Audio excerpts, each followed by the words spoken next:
I hope you're doing well. It's another beautiful morning. A little bit chilly, you know. After a little run, I'm back to give you another session, another short. This is going to be a short one, ladies and gentlemen. This is Kenya Revolutionary, guys. I hope you're doing well. I hope wherever you are, things are okay. I know it's Wednesday, and most of you are at work or maybe leaving work, depending on where you are. But karibuni sana, karibuni sana, karibuni sana. This is going to be a short live. I won't be here for long, of course. I usually say it's going to be a short live, then I end up taking 1 hour or more than 1 hour. So you know the drill. If I go more than 1 hour, that's fine too. But anyway, as you can see, the topic today is Beatrice Elachi's son passed on. This was reported yesterday somewhere. Okay, and you know, much condolences to her and any other relative who is also mourning the passing of the son. I don't know what the circumstances surrounding his death, but as I'm more interested into the reaction of majority of Kenyans online, and also just people speaking their minds, making blogs and all that. Principal Kauru, nice seeing you. And also, we are going to just speak briefly about Wavinya Ndeti, the governor of Machakos. One of the MCA is missing, apparently, after he, suggested that he wanted to bring on a motion to impeach Wavinya Ndeti. So we shall also delve into that and just speak on what's going on. But anyway, before I even get started, the first order of business. Thank you so much, Principal Kaur, for liking the video. The first order of business is what? Like the video, okay? The first order of business is to like the video. If you haven't subscribed to the channel, please go ahead and subscribe to the channel. This channel is all about Kenyan politics and world news as it relates to the Kenyan politics, okay? So karibuni sana, karibuni sana, karibuni sana. Please get in. I'll give you a few seconds. Like I say, this is going to be a brief one. I won't stay here for long because it's a slow news day, but the day is not over yet. So you never know. Kenya is always drama been drama. Okay. In other news, Ruto is starting his campaign in Murima. Of course, the news is that Ruto is going to, they shipped a bunch of paid youth in Murima. That way he can avoid being yes, I did. He can avoid the embarrassment of being booed and all that stuff. So it is said that they're shipping people who are paid, audience that are going to be there, and while Ruto gives a speech. Yes, the Martha Karua video is coming. By the way, just to speak about Martha Karua. Okay, get your recording device. I know you'll be trying to delete this part. And all you Martha Karua's haters. I mean haters, but lovers, okay? The video is coming. I just changed the time. I want to get more information because I want to do a deep dive into Martha Karua. I've been working on this woman and I want to do an expose on her serious yes, my friend Martha Karua, absolutely. But okay, let me tell you why. I know some people are asking why do you hate Martha Karua? I do not hate Martha Karua, but this is the thing though. There's a guy who I actually blocked from my channel. His name is Kip, whatever the name is. He's in UK somewhere, in England, London to be exact. This guy hacked into my shit, okay? And he's a big Martha Karua fan, whatever the case is, which I have no problem with that. Actually, I tried to engage him. I gave him time to come and say about Martha Karua, which is fine. It's nothing personal. I don't care. I don't know him personally, so I'm not bothered by whatever he says. Or you can be a Martha Karua fan or Raila fan. It doesn't matter to me, okay? But what really pissed me off with this guy is I actually found out that he was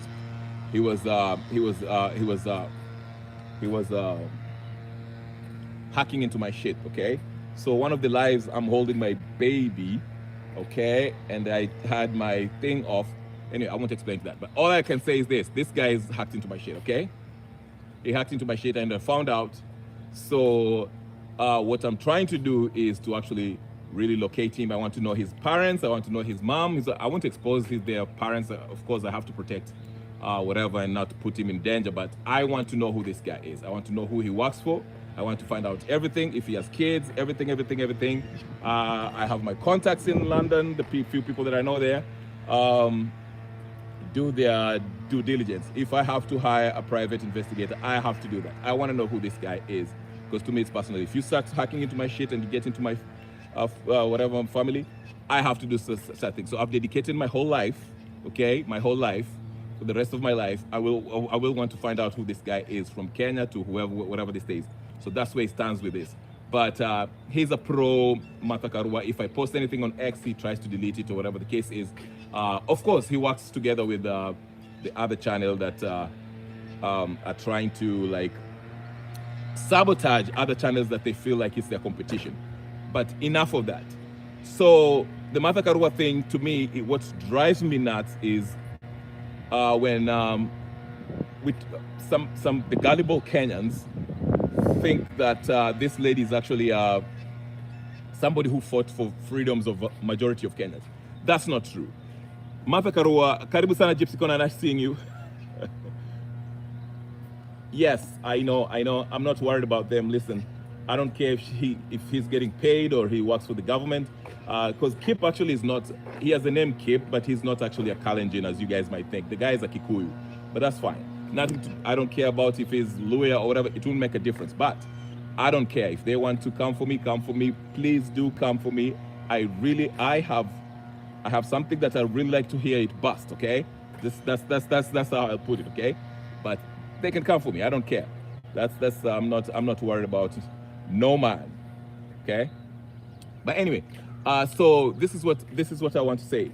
Like I was saying, Martha Karua has a lot of similar. I'm not talking about Martha Karua. This is not the topic. I'll come back to Elachi and Son and the Machakos MCA. I just want to briefly mention this about Martha Karua. Martha Karua is like Raila Odinga in so many sense, in so much in this manner. Okay, a lot of people think that Martha Karua is one of those brave women who stood up for, stood up to Moi and all this stuff. It's the same shenanigans that Raila Odinga did.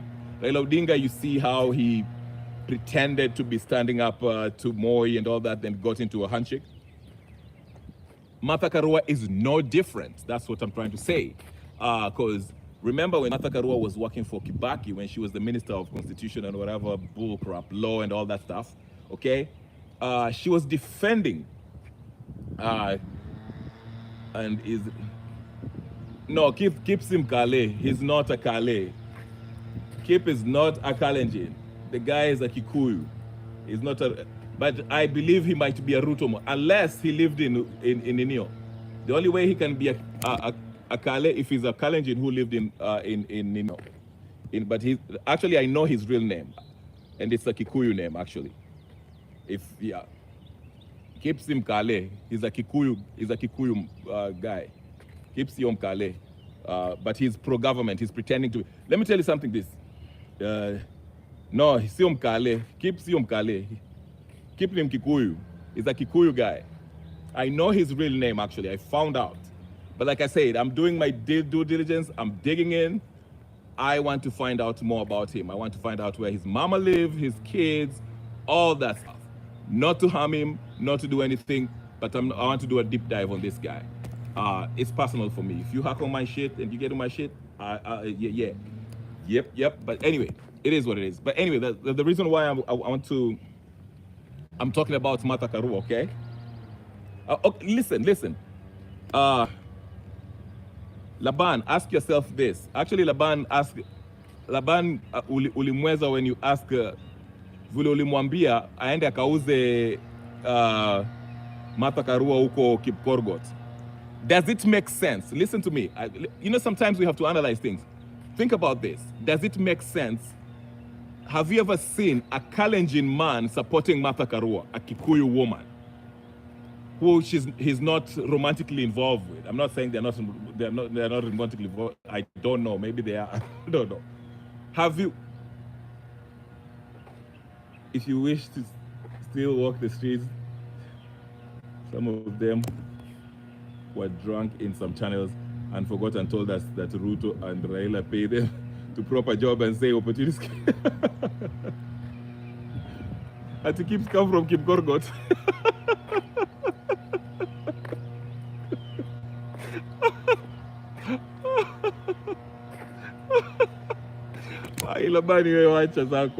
No, Kip is not. Listen, unasikia Labani, you have to connect the dots. You have to connect the dots. Have you ever seen a Kalenjin man? Listen, Ruto is in power right now. Okay, I'm not saying every Kalenjin in Rift Valley is supporting Ruto, but majority of them are, and none of them supports none of them supports another candidate publicly. So I want you to do the math. Do you seriously think that a Kalenjin, okay, from Rift Valley, from Kipkorgot, like Laban is telling us, would support Martha Karua? Martha Karua is not even a big fish in Kenya. She's not like the elite. Okay, she's part of the elites, but I'm saying she's not like a popular. I came from. She's not like a popular candidate who Kenyans might vote for. Okay, she's a name. She's famous because of being in politics for a long time, but she's not someone who people look at as a serious presidential candidate. Okay, that's why I'm saying. Is it normal? Does it even appear normal for you for a relatively speaking young person? Everyone weke likes up or Laban weke likes up, please guys. It's only anyway weke like. Does it make sense a Kalenjin man from Cape Korgot to vote for Martha Karua? Martha Karua, who is from I don't know wherever the fuck she came from, okay? Who is not even that famous. Kirinyaga, I think. Martha ametoka Kirinyaga, see you, Martha Karua. Martha Karua could not even win, she couldn't even win the governorship, gubernatorial seat in her constituency. Okay? She doesn't have her purple party, leave alone purple party. Her what is it called? NAC Kenya, okay? NAC Kenya. NAC Kenya could not even garner, I don't know how many, one MP to bring into the Azimio fold. So what makes you think? You have to think about this, okay? And also, there's a time when I saw this Kip guy, who pretends to be a Kalenjin. He was in another channel and he forgot and he started corroborating in Kikuyu, okay? And saying, whatever. But nothing against, I'm not bashing any community or whatever the case is, but I'm on his tail. And I'm going to dig deep. I'm doing a deep dive on him, okay? That's my personal goal as a human. I want to find out everything about him. I'm making inroads. If I have to get a private investigator in London, I shall do so, okay? But anyway, I'll let you guys, I will not expose my findings here because that will be unfair. I don't want to, I'm not into like embarrassing people or exposing people, their personal life. That's not what I'm into. I just want to find out who this guy is and leave it at that. So maybe we might make up in the future and iron out our difference or whatever the case is. But I'm not into like putting people's lives in danger or embarrassing them. Okay. Of course, I talk about these political figures because they are directly responsible for our misfortune or our lack of services, our lack of justice in Kenya, our lack of economic, development in Kenya. So that's why I go hard on Raila and Martha Karua. But like I said, Martha Karua, the reason why I go hard on her is because the elites are trying to push her on us, okay?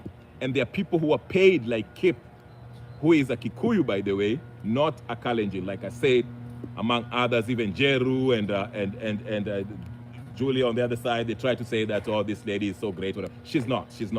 So we are going to shut that down immediately and say Martha Karua is not pro-reform. Martha Karua has never been on the Kenyan side. Like I was mentioning, when she was the minister in Kibaki's regime, this woman was was terrible. Okay, but anyway, let's go back to Elachi. We are not the Martha Karua Ninio. I'm still getting my documentation. I want to do a really deep dive because I know Martha Karua. I even tagged her, so in case she takes me to court, we can always go to Toto. I know she's a fake lawyer. She's not even qualified to do anything else.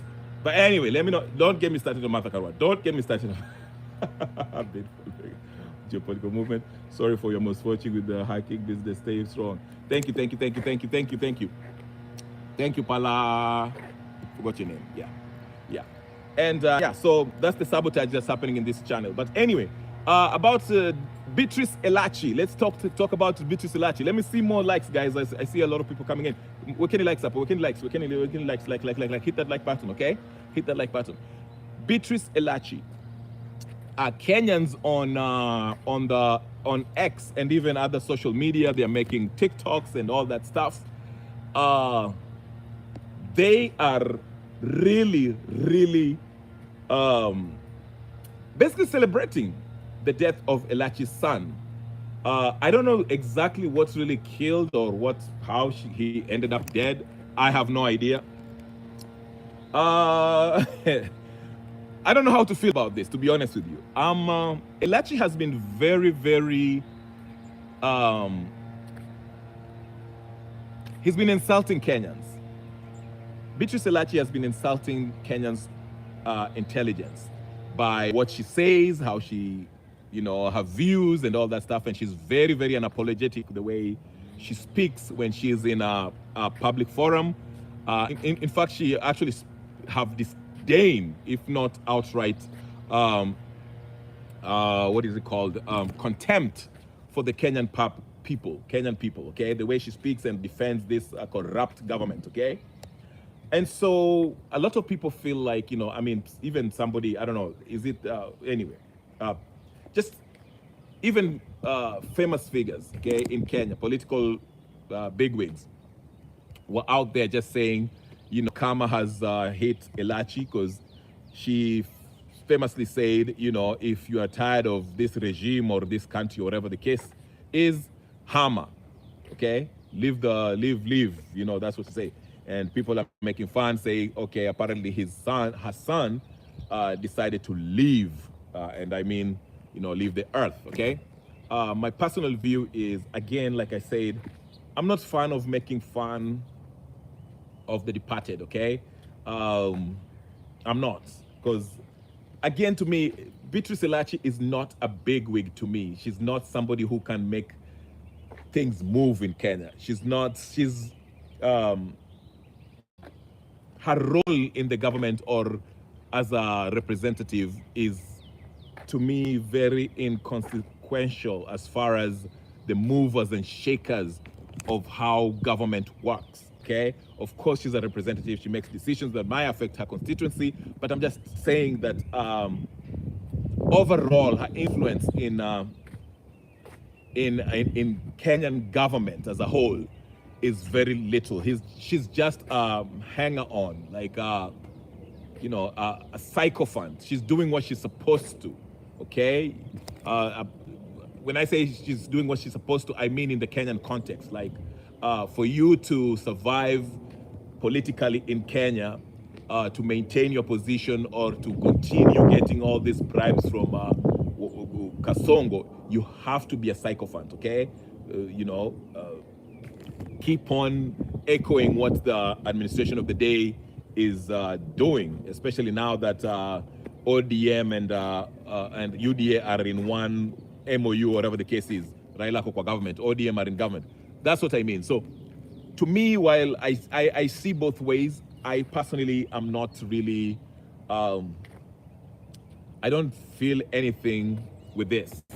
I think, when somebody leaves, like I said, everyone has a checkout date. Each one of us shall leave this earth. We shall leave this earth, okay?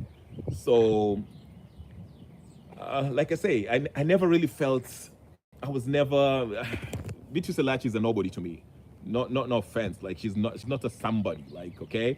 So her son passing, I feel bad. Okay, let me not say bad, but I feel bad because I can imagine if I had a kid who I lost for whatever reason, left the earth, I will feel sad. But again, I think this is a message to her for, based on Kenyan's reaction.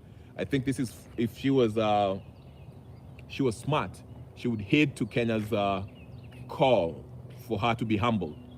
Just even if you're a sycophant or you're, supporting the government of the day, which is not that popular, she needs to watch how she talks and how she addresses Kenyans. And hiyo kiburi, hiyo akonayo, iweke chini. That's the whole point. But as far as like celebrating her son's death, no, I'm not going to join those people who are doing so. Just that's my personal opinion. I feel like, you only have one life. And once you're gone, you're gone. Hakuna ile ati yeah. But like I say, there's some people ambao wakikufa Kenya. I won't say their names. If Martha Karua leaves us, I might think about it. I'm joking.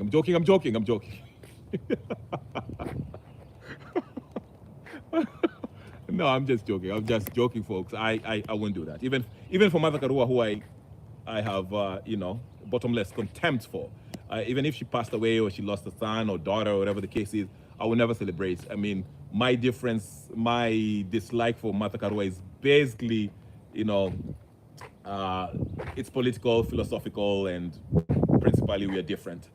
It's nothing personal. I don't know Martha Karua from a can of paint. All I know is she's a Kenyan politician who has gained fame or, became who she is by, taking advantage of the corrupt system from Moi days to now, okay? Now, let's get back to the MCA from Machakos. There's an MCA, okay, who, hi, Machakos kuna mambo. Where's my friend Mabri? I wish he was here I don't have the thing, so she cannot, haezi kuingia. But the next time I go live, I will ask him more on Machakos County politics. Machakos County kuna mambo.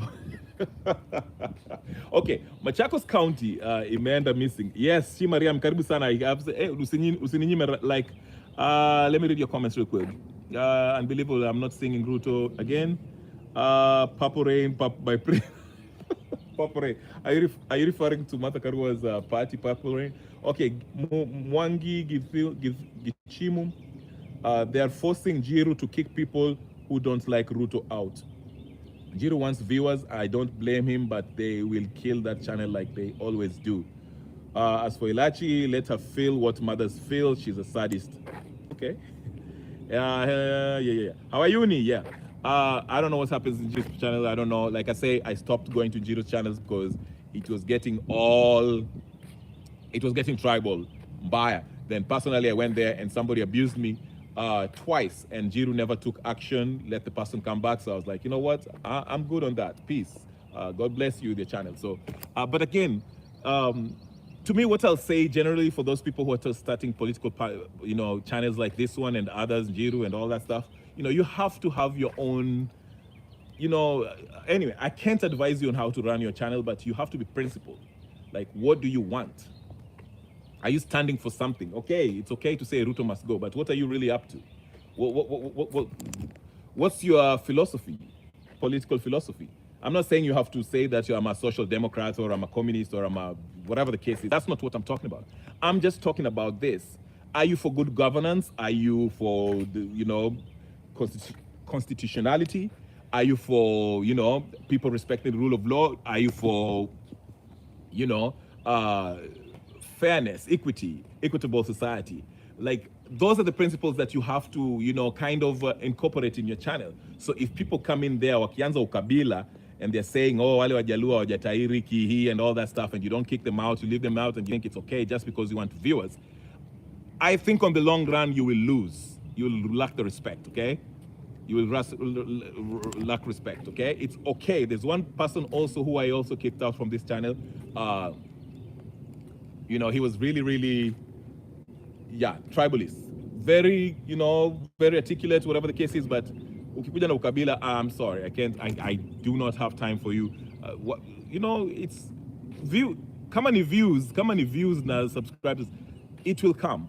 Okay, don't worry about that. Hiyo itakuja. Okay, there's always audience for whoever, whatever you sell. Okay, if you want to sell ukabila, I'm pretty sure there's enough people who like ukabila stuff. They'll join you. They want it. But what do you really stand for? Okay, I mean, shoot, look at Nenio Shakahola. Shakahola is unrepentantly pro Raila Odinga. I mean, I watched it a little bit the other day, and they were actually blaming.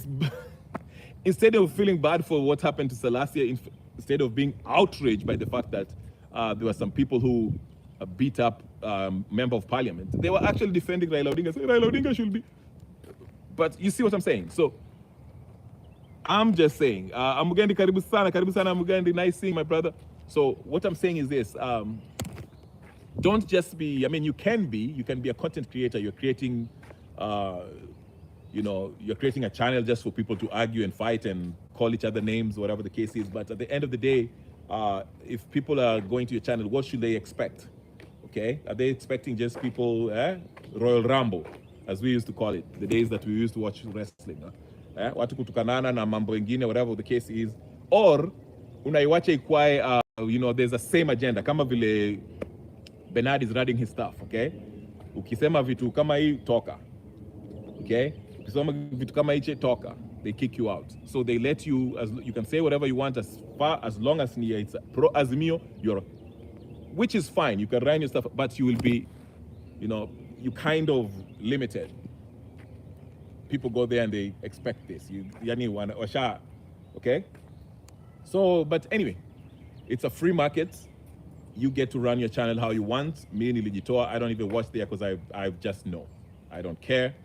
Nyinyi ndio mnakuja hapa mnaniambia ati sijui kule watu na kutukanana, whatever the case is, which is fine. I won't lose any sleep from that. But back to Nani. Back to the MCA of Machakos County, okay? So apparently, Machakos Ndeti, what's her name? Wanyiva Ndeti, that's my girl, okay? But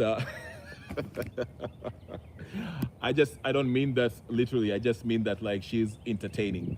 You saw I made a video about her a few months ago. Remember when she came to London and she was riding in a blackout SUV? I think it was like a Cadillac or something or whatever. Chevy, big black Chevy, tinted out with black rims, black on black. She was in London when the whole case was going on with her son, when they wanted to buy whatever. The son was attempting to buy an apartment complex or something like that. Remember that? Yes. Let me read this. Can you remember when we were 1,000 subscribers? Then all of a sudden we had more than 4,000 because this channel is where you get Dr. Politics. You were ranting about something juicy.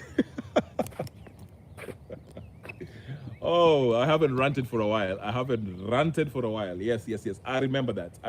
Actually, yes, in that Gypsy, just to answer your question, your Ninio. Yes, I had like, actually, did I have 1,000?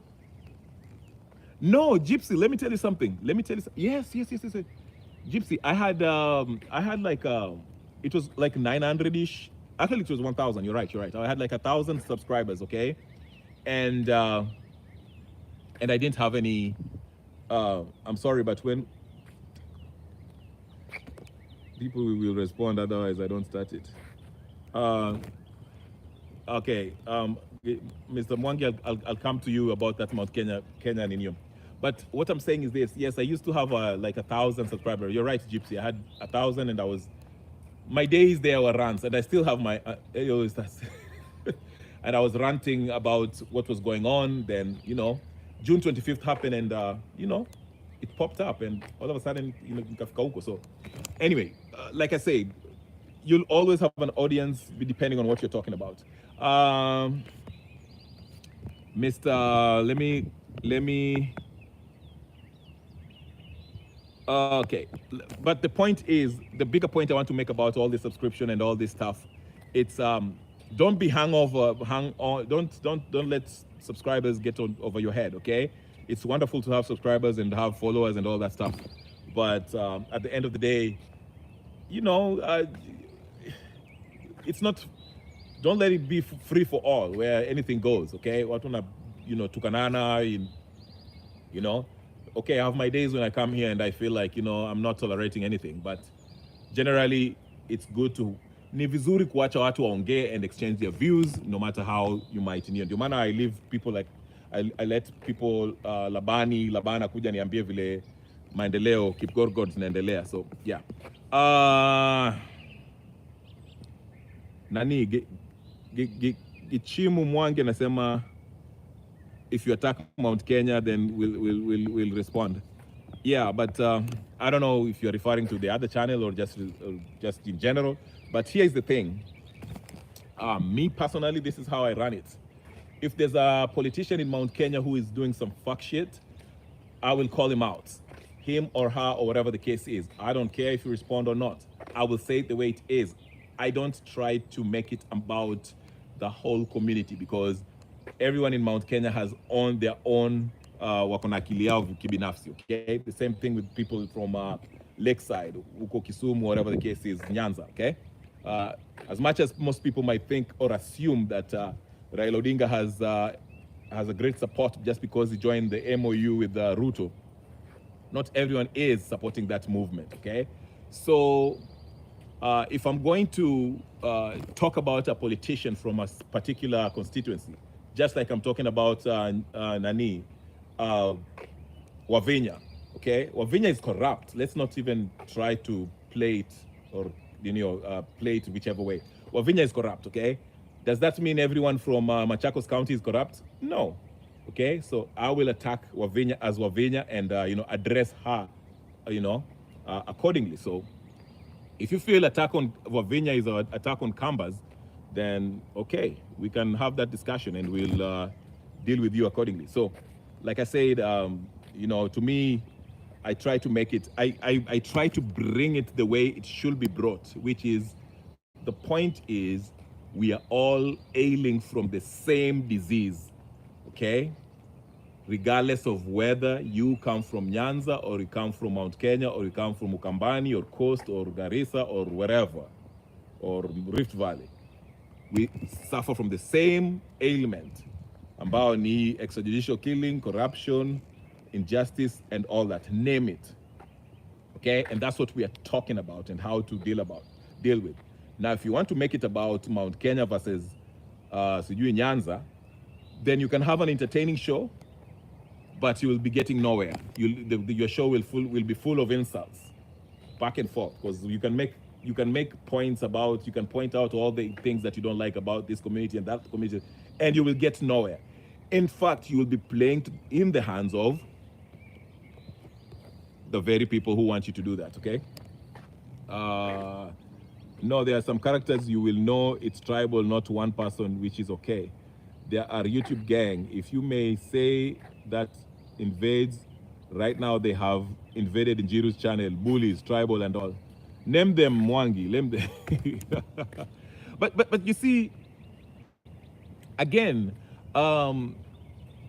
if there's a gang, a tribal gang that they invade Njiru's channel or whatever the case is, I don't know, I'm not there so I can't speak for that channel. And moderators, yeah. That's up to Njiru to clean up house or whatever the case is. That's, if you want to let that go on, endelea. Why not? That's how you want to make your money and have your YouTube check. Sawa sawa, endelea hivyo. Hiyo ni shauri yako, okay? Ndio maana nasema, here I try to make it where, point yako will listen to you and challenge you. I can agree or disagree. It's okay. You don't have to be, no one really is right and wrong. It's about opinion, okay? How the best way to go about stuff. You come here, you tell me why you think Wavinya Ndeti is better or not, or is not a thief or not, okay? And we leave it at that. So, yeah. But the reason why you have these people, the YouTube tribal gang that you're talking about, Mr. Mwangi, is because you let them thrive. You let them operate like that. Now, tolerate. Ukiwa tolerate evil without challenging what they're saying, then bas utapatana na watu ambao wanaendelea hivyo, and it's entertaining. Some people find it entertaining, okay, wakianza kutukanana hivyo, lakini mimi if I get into a place where I can't really, we are not debating on points, but tuna debate on matusi, how much I can tusi you, or how loud I can be, or how much I can interrupt you, okay, then I'm out, because we are not going to have a, we are not having a discussion. So it's up to him. That's hizo ni shida zake. But hey, like I say, one thing I noticed about Njiru, to him it's all about views and clicks and likes and all that stuff. It's about growing his channel, okay? Anataka akwae channel yake pande haraka haraka, it's okay, you can do that, but you have to build the foundation. What is your channel about? So that's why nilisikia Mama Selina complain at Njiru alihack channel yake. Shout out to Mama Selina. I haven't watched their stuff for a while, but I'm just saying, don't try to sabotage somebody else's channel because yours is not where you want it to be, okay? But anyway, enough of that. Get back to Ninio. See, I'm Ninio regressive. Let me go back to the Ninio. I was talking about Machakos County with Wanyiva Ndeti, like I say. Wanyiva Ndeti, so apparently there's this MCA who wanted to bring a motion of, I think Mama Selina is another.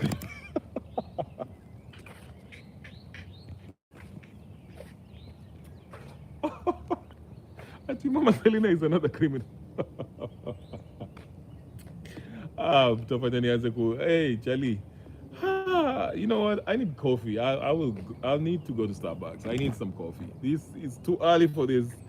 Too early for this today. It's too early. Okay, but opinion date. Let's get to opinion date. Can we? Mama Selina. I usually like every political analogy she gives is all about, it's not political analogy that she gives relating to the political situation. It's always about marriage or a relationship. Unajua mume kama kijana amepata msichana.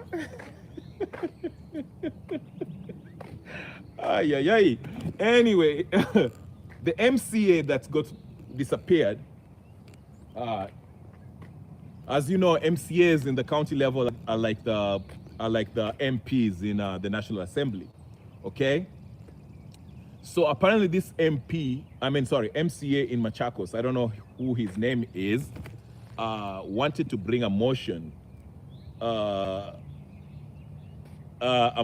impeach Wavinya Ndeti, because Wavinya Ndeti, I mean, it's no secret right now that Wavinya Ndeti is corrupt, okay? But Kenya being Kenya, she probably knows the right people.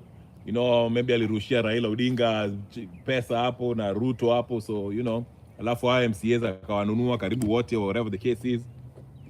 So she gets to maintain her position as a governor. The same thing with what's her name, Waiguru.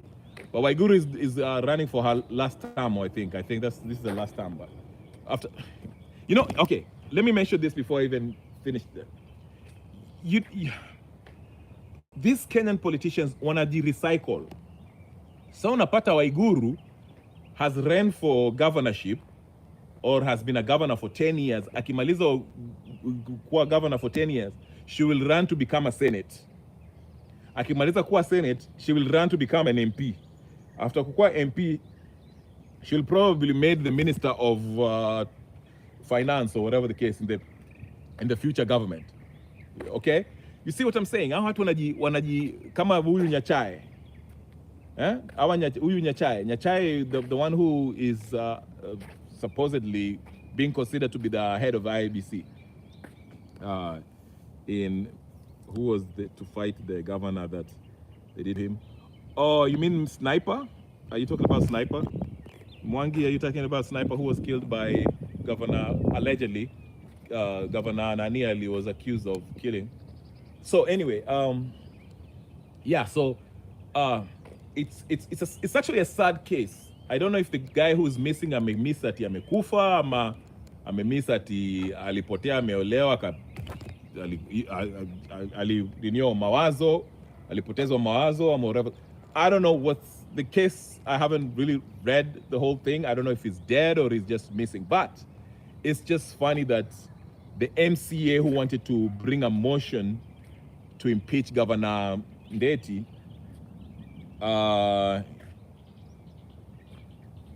who wanted to remove Ndeti, Governor Ndeti, disappears. He's missing. That's what we're being told. He's missing. Nobody knows where he is, and it's sad because. But I heard, from the little that I've heard about Machakos County is that when Wavinya Ndeti is running a mafia operation in Machakos County. She has it by the she's running with an iron. She's ruling by an iron fist. She's not even governing. She's ruling. She has people in places where she, ukisema ngwe utapotea. Okay, so I would like to. We'll wait for more to come out of this story so we can see what happens. We will see what happens with that. But to me, it's a very suspicious incident. If somebody wants to bring motion of impeachment and all of a sudden that person gets lost, like and disappear, is missing. It's like we're back in Moi days again. Sema ngwe uko umepotea. And this is not uncommon, by the way, in Kenya. It's just some cases we don't hear it on the national news. Okay, these governors that you see in Kenya, they are very corrupt. Even Wanga, who is galloping around, anafurahia ati Madaraka Day, Ruto ataenda Madaraka Day. Very corrupt. There are some cases of people who have been, wamepotea hivyo and were found in a ditch because they were opposing Wanga. Wanga is very dangerous. All these governors, I'm telling you. So anyway, that's what's been happening. Like I said, I will keep this video short. I'm preparing, let me prepare my work for Martha Karua later. So please if you're there, Mr. Hacker, you'll try to edit my stuff like you edited my last video when I was mentioning Martha Karua. Try again. It makes me happy actually, because it makes me know that you're really that bothered with what I say. And my voice is actually quite powerful. Somebody's listening, okay? So that's a good thing. But anyway, guys, I'll keep it short. I will try to come in later. If I do not come later, that's fine. Like I said, once I get my laptop set up and I put the security features na zile vitu ambao zitaona kama kipa naingia ama Njiro anajaribu kuingia huko, anajaribu kufanya zile vitu vyao, tunaangalia alafu we identify them and we track where the mambo inatoka na hiyo mambo mengine. Unaelewa? So we are working behind the scene. Anyway, guys, I'll stop it here, ladies and gentlemen. Just do me a favor. Just hit that like button, okay? Pretty Pakaur, nice seeing you. Mr. Mwangi, nice seeing you. Gypsy Corner, nice seeing you. Everybody else, nice seeing you who's been here. Mpaka even Katende, who's from Uganda. I hope you're doing well with Museveni, who's up there. I would like to speak about the U.S. politics in a while, and also what's happening in Europe. Some interesting developments too. Like I said, Kenya is not the only place that is thinking about revolution. Turkey people wako kwa ninio. Watu wanafanya maandamano wanataka kumtoa, is it Erdogan, whatever. Thank you so much, Mr. Mwangi. Also, Canada has a new prime minister, that is, okay? The tariff wars is going on. Let's talk Martha Karua so that we can see Kipril Karua. And so we can see Kipril Karua. No, he's not. He's probably somewhere watching. I don't care. No, he's not. You know what? He might be related. I think he might be related to Karua or something. There's no way. Like, I've never seen somebody so obsessed with the candidate. But I don't want to make this about one person because he's not that important, okay? But obviously, I'm talking about him. So, but I'm doing this for shits and giggles. Anyway, guys, I just want to thank you guys for joining me. And hit the like button, come out with your like, subscribe, share, comment, do all the good stuff, okay? Let's keep the conversation going on the chat, on the Nini Apple comment section, all right? But anyway, I'll see you guys later. Tuonane kwa hiyo story ya Martha Karua. Please tell Kip to tune in. He can use another name. I know he will, to join in the chat. This will be interesting. And tell Martha Karua to come. Actually, I'll tag her on X to come watch it, okay? Because I want her to actually take me to court. I want that. I want that limelight. I want to go to court. And listen. Let me say this before I finish. If Martha Karua ever takes me to court, this will be the most exciting thing ever happen to me, because I won't even hire a lawyer. I will represent myself and see how, because I will want to see how Martha Karua, her knowledge on law works, because I do not believe Martha Karua is a qualified lawyer. This woman wanted to take that case. Remember, I'll say it again, after the Supreme Court, adjudicated on the elections, 2022 elections, okay, and upheld the decision by the IBC. Let me explain this very quickly, okay? The IBC is the arm of government which is supposed to be independent, that is given the mandate to oversee the process of election, okay? And they get to declare who won the elections, okay? I'll come, yeah, we'll cover that. And they get to decide who won the election. So Raila Odinga and his team, they challenged the electoral, the decision of the IBC in the Supreme Court. As you know, the Supreme Court, one of its main role is to adjudicate on Kenyan elections, okay? So they did. And Koome looked at the evidence, combed through it. He had the case with Smoky Wanjala, the case with Azimio's case and the government case, the Ruto's case. And the government, the Koome, made a decision to uphold Ruto's victory. And so Ruto became president, all right? The highest court of the land, which is the Kenyan Supreme Court, upheld Ruto's victory. Now, from anyone who knows general civics lesson, okay, once the High Court makes their decision, not the High Court, but the Supreme Court of Kenya, which is the highest court of the land, once it makes its decision, that's it. It's final. You cannot go anywhere else. Now, here is Martha Karua try to convince Kenyans that you can actually reverse that decision by going to the East African IALA Court, whatever the case is, the East African Supreme Court, whatever the case is, that organization that was formed there. He tried to, this is how it's either she was plainly dumb or she was taking Kenyans as fools, because Martha Karua, tried to convince the people of Kenya, the followers, okay, of the ODM followers and the Azimio followers, that she can go to that East African court and have them, okay, overrule decision by the Kenyan Supreme Court. And that's when I knew Martha Karua is not a lawyer, is not learned. They call her senior counsel or whatever counsel is. She's not, because anyone who has any kind of knowledge about anything will tell you that Kenya is a sovereign nation. So if the Supreme Court, which is the arm of government of Kenya, okay, highest one, which its decision is final, if they make a decision on an issue within the borders of Kenya, no other country, not even this East African court, can overturn that, because the East African court has no jurisdiction on matters to do with Kenya's issues, sovereignty.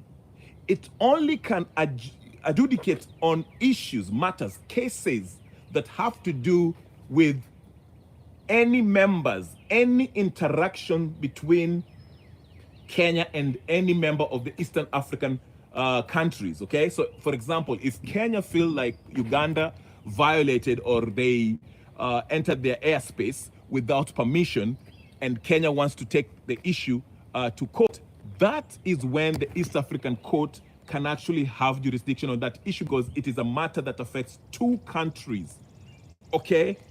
It's an international issue. That's when the East African, if there's a trade agreement or contract between Kenya and Tanzania feels like Kenya is involved in unfair trade practices, Tanzania can take the issue to the East African court because it involves two countries. But this East African court does not have jurisdiction on matters that have happened to the individual Kenyan sovereign nation. So that's when I knew Martha Karua was either dumb, like I think she actually is, and I wish she can take me to court. That's why I'm coming in with my expose, and I want to make this in a new video, and I hope to God this ugly witch takes me to court so we can have fun with her, okay? That's what I want. I want her to sue me for libel, okay? That's what I want. I'm pushing it, I'm pushing it, I'm pushing her buttons, I'm pushing her buttons. I am pushing it. I want to take it there with her, okay? And I want the kips of this world to hack my shit more and try to actually sabotage my channel more than they have been, okay? Because that's what they're trying to do. And I want to get on there. Listen, if you are having beef with me, I want to push you to the point where you want to lose it. You will lose it until you actually try to do something to me. That's what I want. I will push your buttons. Push your buttons. I want you to go crazy. Nataka ukasirike mpaka useme, mimi nataka kuua Kenya rebel. I want to kill him. Nataka kumaliza. Amenikasirisha. That's where the point I want to take you to. If you tell me to be careful with these guys, I can't be careful. I want to put... Who? Farouk? Is that Farouk you're scared of? Mleteni. I want to push his buttons. But Farouk is smart enough to know that he needs to shut up because he's a semi-literate. Actually, he's not semi-literate. He's illiterate. Just like Oscar Sudi. And they know their place. That's why Farouk is smart enough. At least he knows his place in Ninio. Wacha afanye hizo ukarabati wake huko Ninio na anafanya vitu zake chini ya maji. Okay? But like for dunderheads like Martha Karua, those are the ones that I want to really challenge in a court of law and make food out of them. For shits and giggles. To show Kenyans that these charlatans are not qualified to do anything. Anything. I'm telling you. Anything. Martha Karua is not qualified to do anything. I'm telling you. This woman is a charlatan. She's the female version of Raila Odinga. Even though Raila Odinga took his conmanship into a PhD level, Martha Karua has masters in conmanship. Raila has PhD. That's why when these guys come in any public, whenever we have a public discussion in any platform, if I hear these guys come in and start telling me that, oh, Martha Karua is a reformist, oh, sijui nani, Matiang'i is a reformist, I tell them that Martha Karua and Matiang'i have done the same thing Raila Odinga is doing. So do not tell me about Raila Odinga. I don't want to hear them. If you're going to say Ruto go, Ruto must go, plus Raila, plus Uhuru, plus Karua, plus Matiang'i, plus Kalonzo, all of them. That's what we call total overhaul of the system. A whole revolution. Total overhaul. Si ati tunatoa huyu na tunaongeza hivi. We've been doing that for how many years? 60-something years. How old is Kenya? Since it was a republic, so-called republic. I don't think we are a republic. We are a company. Meg Whitman actually referred to Kenya as a company. So we are a company. We are a British company, by the way. We are a British company. The King of England, still, King Charles now, who used to be Prince Charles, that's sick, whatever. This is his private company, okay? You'll be surprised who is the leader of, who owns Central Bank of Kenya. From my understanding, Central Bank of Kenya is actually a private bank. Have you ever looked into it? Go look into it. But that's what I want us to do. Let's start exposing these so-called reformists, these Moi orphans, these yesteryear's politicians, washed-up politicians who have nothing to offer Kenyans, like the Martha Karuas of this world, like the Fred Matiang'i of this world, like the Raila Odingas of this world, like the Rutos of this world. Let's expose them for what they are. Charlatans, snake oil salesmen. These are people that are not qualified for anything. Yes, it is a private bank. Thank you so much. Yes, these are private banks. But we think it's a Kenyan bank. Do you mind you are saying? Actually, there was, listen to me. Oh my goodness. I might even start another topic altogether. Okay? if you're taking me there. I need to do this. You know what? I'll do it. I'll do it one day. You had was it Raila Odinga or yes, it was Raila Odinga when he was in that Ninio 2 days ago when he met the Ninio to China, ambassador to China. Remember his retarded self stood up there and told us that we need to expand the private sector so the private sector can actually employ people, employ our youth or something like that. Something silly like that. Which is fine. There's nothing. There should be a balance between the private and public sector. But I think the public sector should be more geared towards, employment of the people, because private sector play to different rules.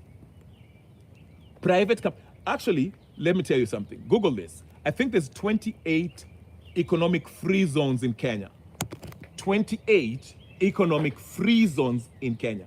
Go do your research on economic free zones.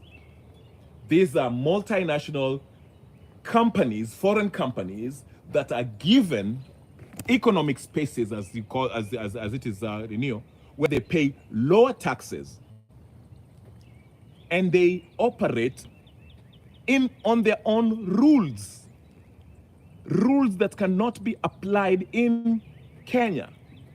They're exempt. For example, there's a story that came out that actually opened people's eyes about this whole idea of economic free zones. It's there. Listen, it's not a new phenomenon. Okay, this is something that is worldwide. All right, even in China, there's economic free zones, whatever. But there's a different articles and books written about this economic free zones, especially in sub-Saharan Africa, where you have companies, all right, which pay foreign companies, like I told you, these multinational corporations, okay, they literally pay zero taxes, okay? So how they pitch their case to a country like Kenya, like Kasongo probably received bribe. Remember that American British Tobacco Company that actually gave Martha Karua a bribe, gave what's his name, Moses Wetangula a bribe. Moses Wetangula had, at least he had, not audacity, but he had the Shazpa. He threatened to sue the news article that came out that wrote about the incident, about the whole British American Tobacco Company giving bribe to Martha Karua and Moses Wetangula. Okay? Now, if you look at the British American Tobacco Company, all right, British American Tobacco Company is basically a CIA-operated company. Okay? It's one of their cover company that they use, all right, that give money to several individuals, okay, to influence the policy of the country. Now, I don't know if you guys listened to, what's her name, that this interview that went viral, this former, the lady from Zambia. She was speaking on news, she was being interviewed, and she was, oh my goodness, okay, my thing is dying, my whatever is dying.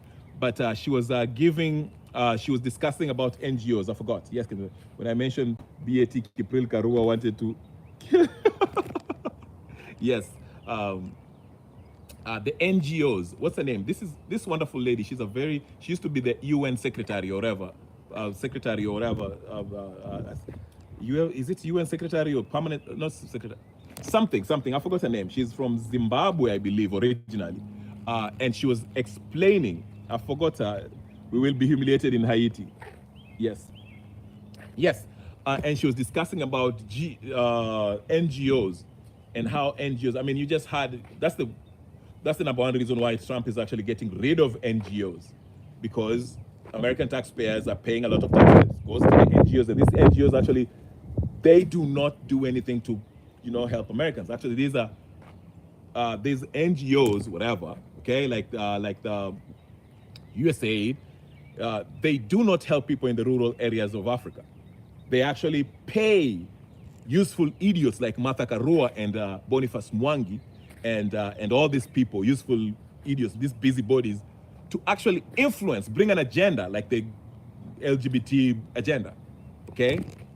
All this stuff, vaccines and all this stuff. That's how they do it, all right? Now, that's why I'm going to the BAT back to BAT, okay? BAT actually, when they were investigated, BAT, it is said that they have a budget which is put aside basically to pay off politicians and influential individuals in different countries to influence, okay? Influence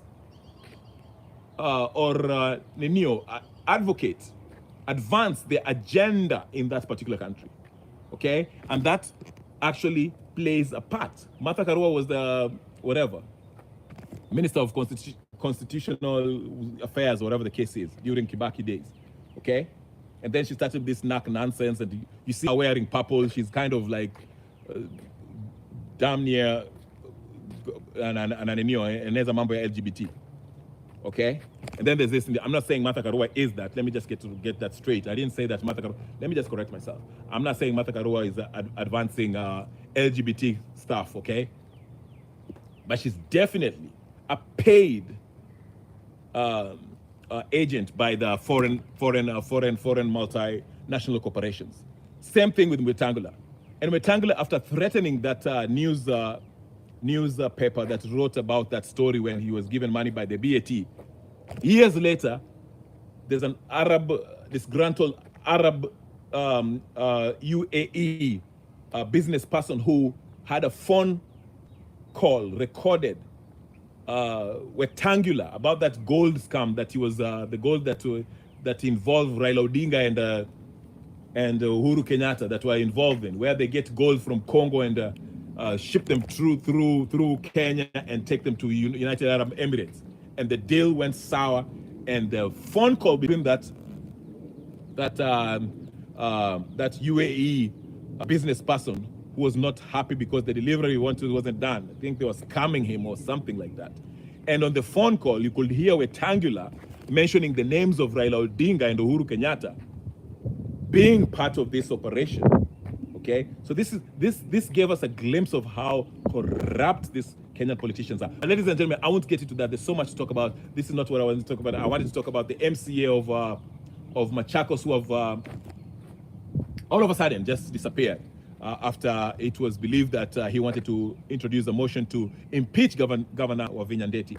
Then there was the death of the son of Beatrice Elachi, who passed on, and a lot of Kenyans. There's a huge number of Kenyans, especially on the Twitter sphere and on the internet, who are actually celebrating his death, saying that it's karma on Beatrice Elachi's side. I don't share the same sentiments, but it is what it is. Hey, listen, if you piss off people, you can't tell them how to react. If somebody wants to celebrate your death, that's it. They will do it. I don't, personally, I won't do it, but yeah, I can't stop them. That's how they feel. That's how I feel. Okay?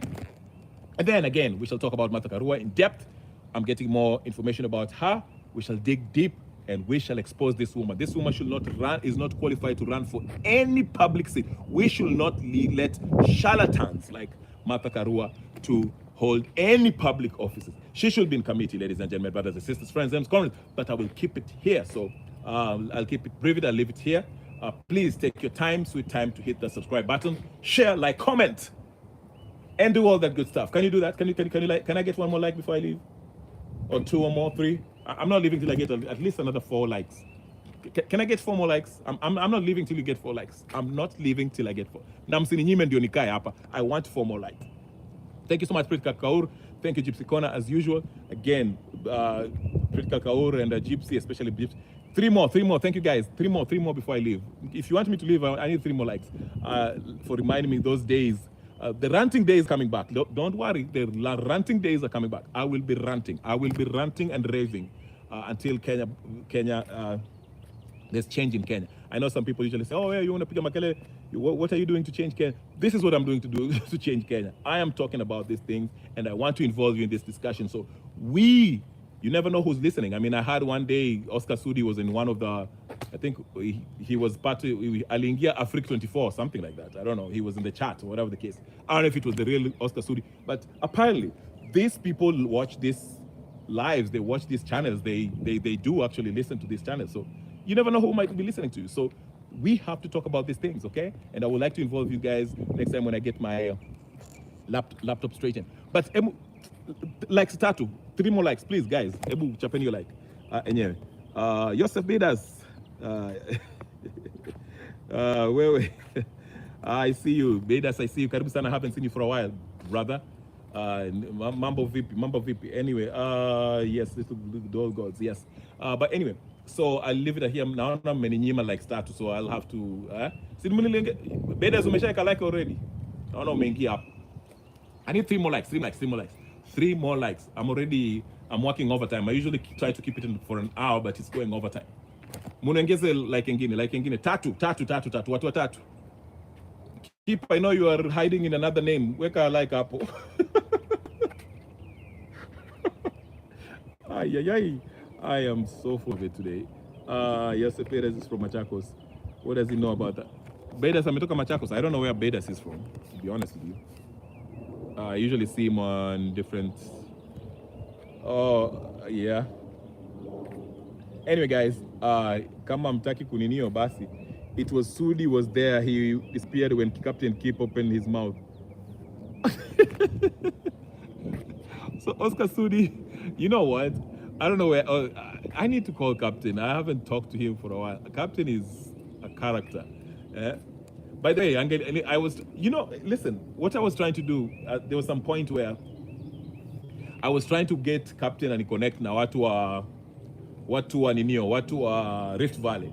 Because to be honest with you, I would like to hear views from people who come from Rift Valley. Rift Valley, of course, Bonde la Ufa are perceived to be pro-president, okay? Pro-Ruto. And I would like to, I would honestly like to hear their views. That's why I try to be not judgmental. But when it comes to Martha Karua, I'm very judgmental. I'm a walking contradiction. Yes, I am. Anyway, guys, no idea. Mwangi, I'm from the border. Okay, all right, yeah. Like tatu jamani. Tatu mnaninyima like tatu. Niwawache basi. Ama mnaninyima like tatu. Ni hivyo, hiyo ndio tabia yenu. Hey, Captain KP goes to South Carolina or Afrique 24 BBM sometimes. I haven't seen him for a while. Maybe alitishwa. Boss, you love Martha Kabisa. Yes, I am madly in love with Martha Karua. I'm obsessed with Martha Karua.